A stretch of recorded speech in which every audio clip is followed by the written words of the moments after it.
Hi, I'm Walter, I'm the Dutch mentor, and welcome back to the Smart Performance Podcast, where S stands for self-care, M for mindful growth, A for adaptive problem solving, R for rhythmic operation, of course, T for building a thriving community, and P for performance. I'm really happy to have Kimia here with me today because we're going to talk about a topic that we both feel very passionate about, and that's authentic leadership. Oh boy, we have come across so many people who present as one and are completely opposite. And not only is that important how you present for your team, it's even important as you start interviewing people for leadership positions. Are they showing up with their true, authentic self? That will be the topic. Always remember, it's going to be just 15 minutes. It's going to be action orientated. So, pen and pencil nearby. Take actions. If you don't take an action today, after you listen to us, by Monday morning, I promise you, you'll have forgotten about this. So, again, make it actionable and measure it. That's the likelihood of you putting into play the new things you will learn about today. Kimia, thank you very much for being here today. Tell us a little bit about yourself. Hi, Walter. Thanks so much for having me. Yep, I'm Kimia. I'm a transformational leader and lifelong recording artist. And the topic I'm passionate about supporting folks with the most is authentic leadership so that they can live their lives of power and purpose, which is a theme of my workshops and recent book.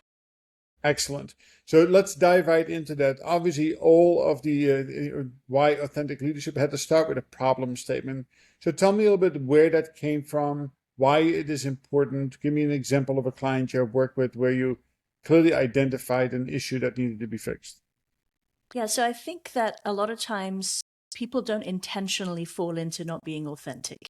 There's a narrative of what good leadership looks like historically, where everything has to be top down. The leader knows everything, they have all the answers. There are certain success measures that we've learned, be it in university early in our career or performance evaluation of how you succeed and how you grow. There's been a certain perception of leadership over the years, which what that actually has done has put a lot of pressure on leaders to perform a certain way and not necessarily lead the way they innately would if they were bringing their whole self to work.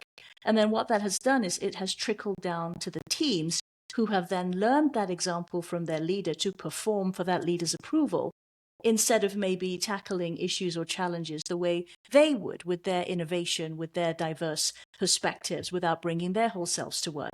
So then you get this culture where people are too nice or fall into people pleasing, be it at work or also in our personal lives. I discuss this a lot about our personal lives as well as work, because there's crossover and spillover. You're the same person in both worlds, you just learn to wear a different mask.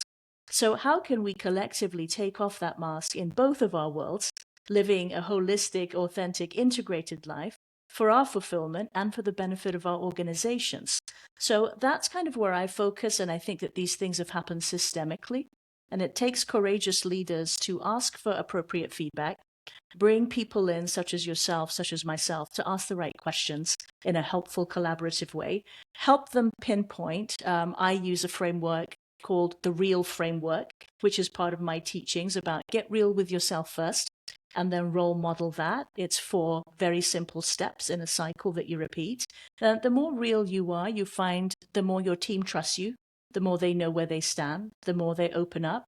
And that's how you start to build high performing, motivated, and committed teams instead of people who are just telling you what you want to hear. So with that said, and I agree with you, and I've experienced it myself to some extent. I came out of a culture of, you become who you are led by until you finally become more self-aware. Say, listen, there's a better way of doing this, and being true to yourself, and that builds that trust and credibility that you so desperately need, to build these high performance teams. So with that said, give me an example of what happens if you do not understand yourself. You're not self-aware. You're not your true self. What is the downside of that? Yeah, the downside of that is really a very unfulfilled and very frustrating life. And I'll use myself as an example because the reason I think I went into organizational psychology and did all this research was to understand what I could fix within me. So, firstborn daughter, traditional and family, a lot of life was defined for me, and people pleasing was the way I thought you earn approval.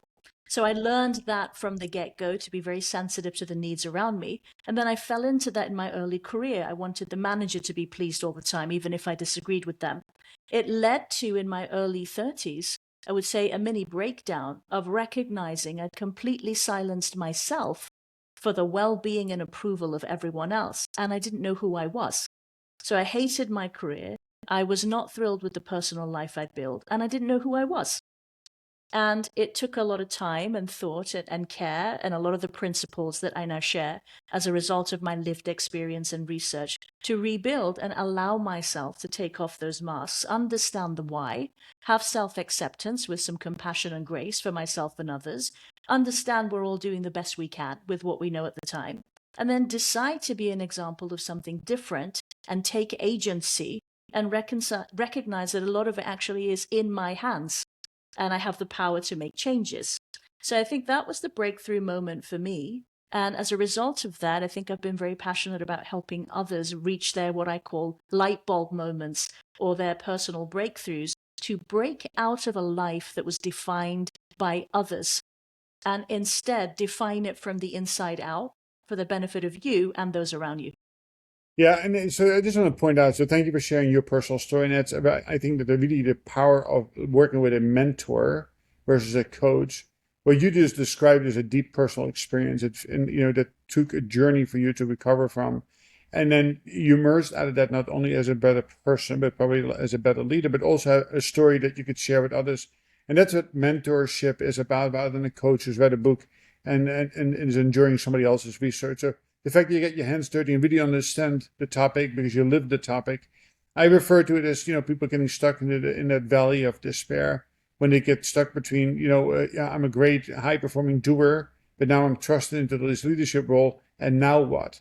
Right. And too many people, especially in the world that I work in healthcare, mostly people are high performing technical people who get chosen to become leaders, but then are not properly supported to really learn how to become a highly effective leader itself. So thank you for describing it. I think it's very, very powerful. So let's go into the solution part of the. So tell me a little bit about your journey and how you get to those 4 steps, and then after that we'll dive actually into each one of the steps and to learn a little bit more. Yeah, well, I'm glad you brought up mentors because I think we all need them. I think we need a healthy ecosystem of people we mentor and people who mentor us. So I started having the courage to reach out to people whose lives and leadership we admired and take their input and ask for help and use their help and wisdom to see myself objectively. That was the first step. So getting real with yourself is the first step of, okay, this is my comparative advantage. These are the things that I can bring to the table to bring use to humanity. And these are the things that fuel me and recharge me and put a wind in my sail. Learning how to listen to those signals and learning from people who went before me. Because, the interesting thing is no matter the culture, the age, the demographic, the country you've worked in, we have far more in common than we don't. The despair and the dread that I was experiencing in my career and life in my 30s was not new to me. Kimia was not the first person to have that kind of burnout. So how did others get through it? So being coachable, teachable, having humility, and having the courage to be honest and speak up and say, I'm not okay. I need help. Not because I want to wallow in that and say I'm not okay, because I want actionable steps to come out of this, to become okay, to learn to survive and then thrive. Who's doing it well? And who do I trust? Who do I have a relationship with? Who will speak into my life with the right intention and the right motive to build me up? What can I learn from them? And then how can I pay it forward? So I intentionally started building a highly selected kind of tribe and circle around me so that I could come out of some of those old circles that benefited from the Kimia that didn't have boundaries and was so focused on them. So the people you surround yourself with, being coachable, being teachable, listening and learning, and always filtering feedback for accuracy and for intent. Not all feedback is appropriate, right? So approach it like a student with humility and seek out help. And I think it just starts with courage and honesty. Very good. It is, and that is the so true word, right? Courage, having the courage to do it. Again, people who are strong people pleasers often lack that first step that needs to be taken. I think that, Brene Brown always says you do not need to go at it alone. And I think if you want to start somewhere, if you listen to this and it resonates with you, start with somebody that you admire. Right? And I always remind people nobody went to the Olympics without a good coach or mentor along the way. That if you want to get to the top, whatever it is you dream about, then you too need to take seek help along the way. And then of course you have to remember that the first mentor might not be the last mentor. Right? It might take a few changes along the way to find the right person to work with you, to be able to really get the very best out of you. And on the end of the day, I said, listen, we only have one life to live. Time is the only thing you will never get back. So don't waste it, right? If you work with somebody that does not click, or you don't have a belief system in, then look for somebody else to work with. This is 100%. important to be able to, and I say leadership is a profession, right? And you need to start treating it as a profession, not just, I have my bachelor's, I have my master's, so now I'm a leader. That's a fallacy on its own. All right, let's dive into the solutions you came up with, which I think you called the 4 points. Tell me a little bit about each one of them and try to make them as actionable as possible so the listeners can actually do something with that today. Absolutely. I'll jump into the real framework and I'll just tag on quickly to what you shared about the journey, one, having the courage, but two, also letting go of perfectionism. A lot of us high achievers and pleasers have that. There is no perfect. We're never going to get it right the first time. It's an evolution, it's a journey. And even in the failures, that's how we learn. So just strip that away. If you're somebody like me who deals with that, get rid of it. Always do your best wherever you are, but get rid of the notion that I'm afraid of failure, because that will not serve you. So the framework's really easy. It's just a circle, because it's a cycle. It's not a one-time thing. And you return to it anytime something feels off. So step 1 for R, for real, is to get real with yourself. Your progress really comes down to your self-awareness, because really the journey from my perspective is about self-mastery. You can't control anyone else except yourself. You can't change anyone else except yourself. So it starts with you. So in getting real with yourself, you have to start looking at, it's just a few simple journal prompts. And for the purposes of our time together today, I will just say, just take note of which roles, relationships, or rooms you are wearing a mask in. Just take a note of which places do you feel you have to perform. And then ask yourself why. Do the work to get there, right? Then the E is the part about embodying who you are in your true self, right? That means making it visible and known. So again, what are the spaces you're not being yourself in? And when it comes to embodying, pay attention to the things that drain you and the things that fuel you, because you want to embody who the real person is. Put it on. And then A is about aligning. It is about having congruence and showing up with integrity in every room that you're in. If you bump into me in any room I'm in, whether it's the corporate scene, whether it's on the music scene, whether it's a personal conversation, you shouldn't ever be surprised by the views or perspectives that I bring in, because I should be allowing myself to live in an aligned way with who I am. And then the L is when all of that internal work becomes external. That's how you lead. With all of that coming together, it's the outward show of the inner work done.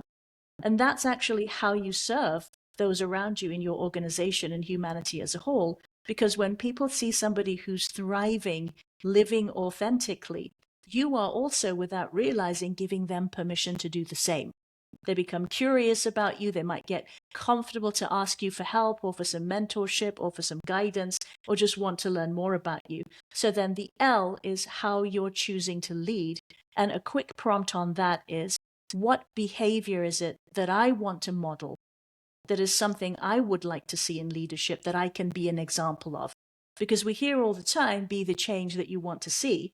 If you're not seeing leaders in your organization that you aspire to be like, you be that leader that others can aspire to be like. And sometimes then you get to manage up and you get to coach them. So always look for ways to integrate, embody, and align with who you really are, and live that out for the good of yourself and those around you.